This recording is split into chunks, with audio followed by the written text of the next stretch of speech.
கடந்த முறை வந்து குற்றச்சாட்டு வச்சாரு அண்ணாமலை.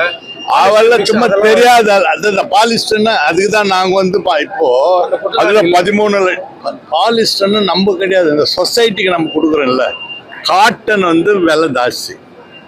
இவ்வளோ பர்சன்டேஜ் காட்டன், எவ்வளோ பர்சன்டேஜ் இது இது இருக்கும் பாலிஸ்டர்.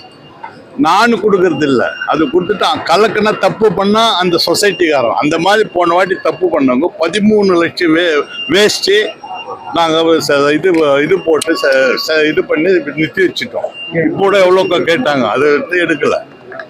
அது மாதிரி நமக்கு அது சம்மந்தமே கிடையாது. அவங்களுக்கு என்ன புரியாத பேசினுக்கிறாங்க. முதல்ல 3 பிரஸ்ஸுக்காரன் நீங்க புரிஞ்சுங்க. ஒருத்தர் சொல்லும் போது அது உண்மையா பொய்யான்னு புரிஞ்சுக்கணும். சும்மா வாய்க்கு வந்ததோன்னு யார் ஒன்றா பேசிக்கலாம். நாங்கெல்லாம் என்ன செய்யறோமோ நம்ம முதலமைச்சர் அதுதான் நாங்கள் செயல்பட்டு கொண்டிருக்கிறோம், வேற ஒன்றும் கிடையாது. சார், மகாத்மா காந்தி ஊரக வேலைவாய்ப்பு திட்டம் இருந்தது. பூஜ்ய பாபு கிராமின் ரோஜ்கர் யோஜனா திட்டம்னு மாற்றுறதுக்கு பேர் மாற்றுறதுக்கு மத்திய அரசு திட்டம் எல்லாத்துக்கு தான் பண்றாங்க. நீங்க தாங்க அதுக்கு தான் நாங்கள் எல்லாத்துக்கு இந்தியாவிலே ஒரே முதலமைச்சர், எதிர்க்கிற முதலமைச்சர் ஒன்றிய அரசு. ஒன்றிய அரசை எதிர்க்கிற ஒரே முதலமைச்சர் தளபதி தான், வேற யாரும் இல்லை. இந்தியாவில் யாரு எந்த இதுக்கு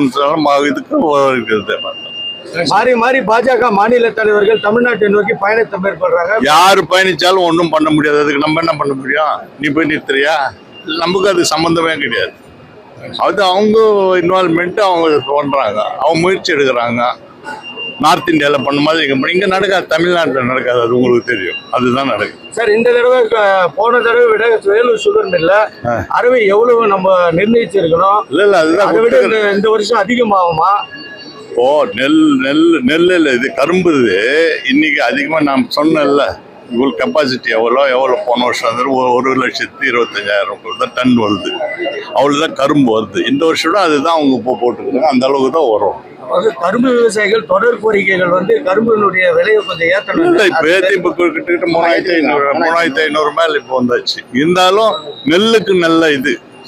நாங்கள் வந்து 4 லட்சம் டன் எதிர்பார்க்குறோம். ஆனால் வரது 1.5 லட்சம். இது ரொம்ப நாள் ஆச்சு. இல்லை, இப்போ அவ்வளோ பயிர் பண்ண முடியல. நானே 20 ஏக்கரை பண்ணியிருந்தேன், 10 வருஷம் பண்ணலையே.